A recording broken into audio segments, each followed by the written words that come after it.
E então, como estamos até aqui? Conseguindo acompanhar? Posso aumentar um pouquinho o grau de complexidade? Aí você diz, mas como assim? Já não estava complexo o suficiente? Não, claro que não. Eu estou no básico do básico. A boa notícia é que nós vamos praticar todo esse processo a cada projeto.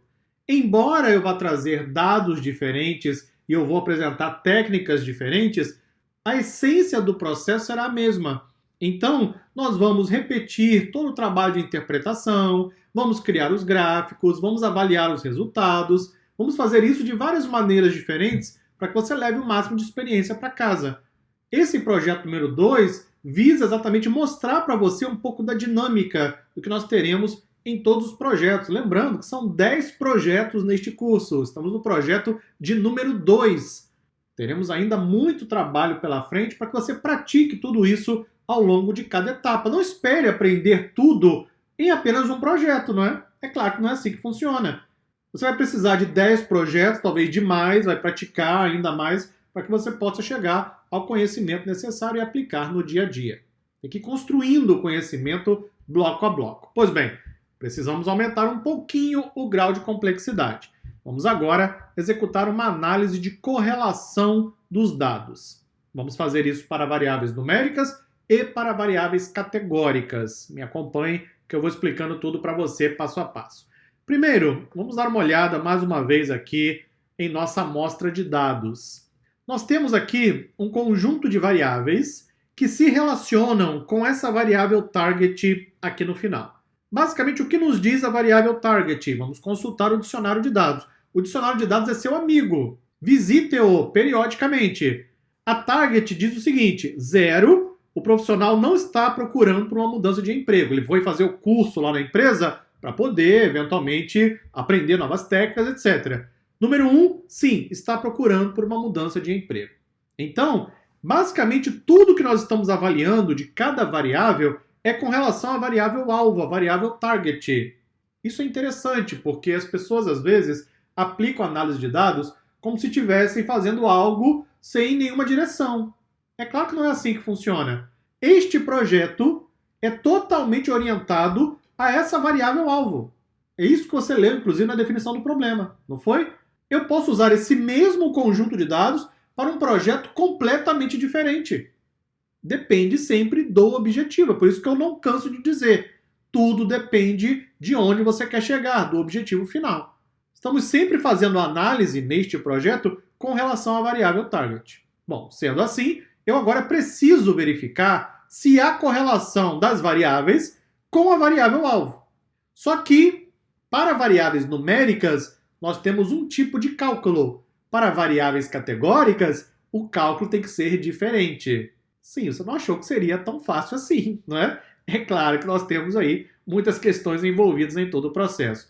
Eu poderia criar um mapa de correlação com todas as variáveis, mas isso não seria o ideal, ok? Como ponto de partida, eu não vejo grande problema, mas tecnicamente falando, o ideal é criar um mapa de correlação para variáveis numéricas com a variável alvo e cria um data frame de peso de evidência e valor de informação para variáveis categóricas, que eu vou mostrar já já no próximo vídeo também, ok? Pois bem, então primeiro, vamos à correlação. Nós vamos utilizar um coeficiente de correlação, que é a correlação de Spearman.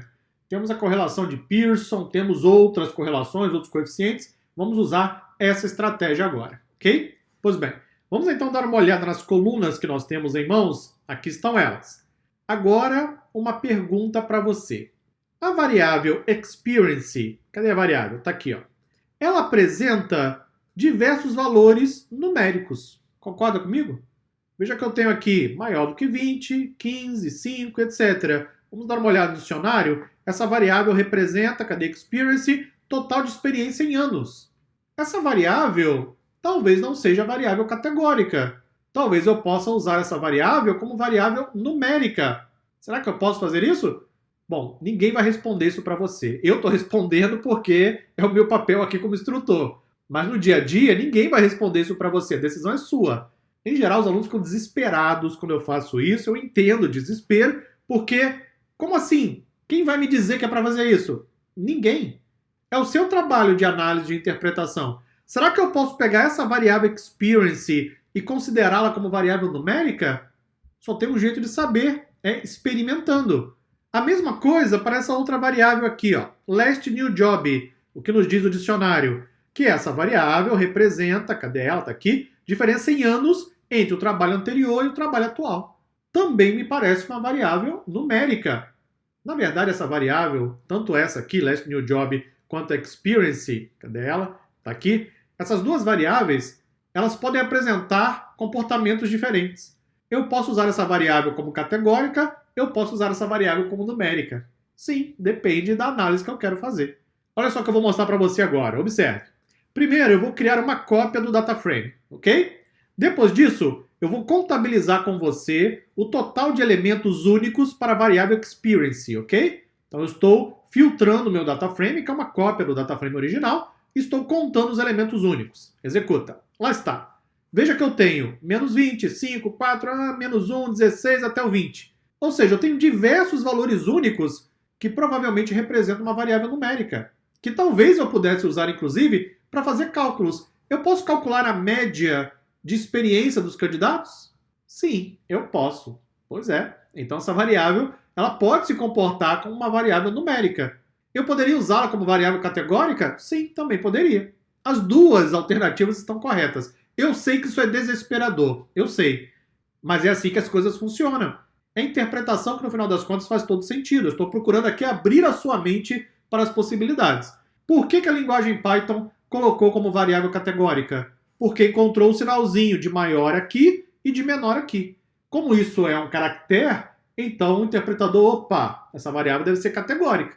De fato, quando analisamos aqui em cima, cadê a variável experience? Aqui está ela. Veja que ela apresenta um comportamento muito mais próximo de uma variável numérica do que de uma variável categórica. Embora eu possa usar tanto com um formato como outro. Pois bem, o que eu vou fazer então? Eu vou limpar a variável, observe atentamente, removendo esses sinais de maior e menor, para que então eu tenha apenas valores numéricos e possa usar a variável como numérica. Observe, eu vou remover o menos 1, aonde tiver menos 1 eu coloco 1. Aonde tiver maior do que 20, na verdade é menor do que 1, não é não menos 1, é menor do que 1, eu coloco 1. Maior do que 20, eu coloco 21. Estou usando o NP-WHERE para poder buscar o valor e substituir por outro. No final, olha o que eu faço, converto a variável para float. Executa, pronto, agora a variável numérica e eu posso usá-la tranquilamente, livremente para calcular a correlação.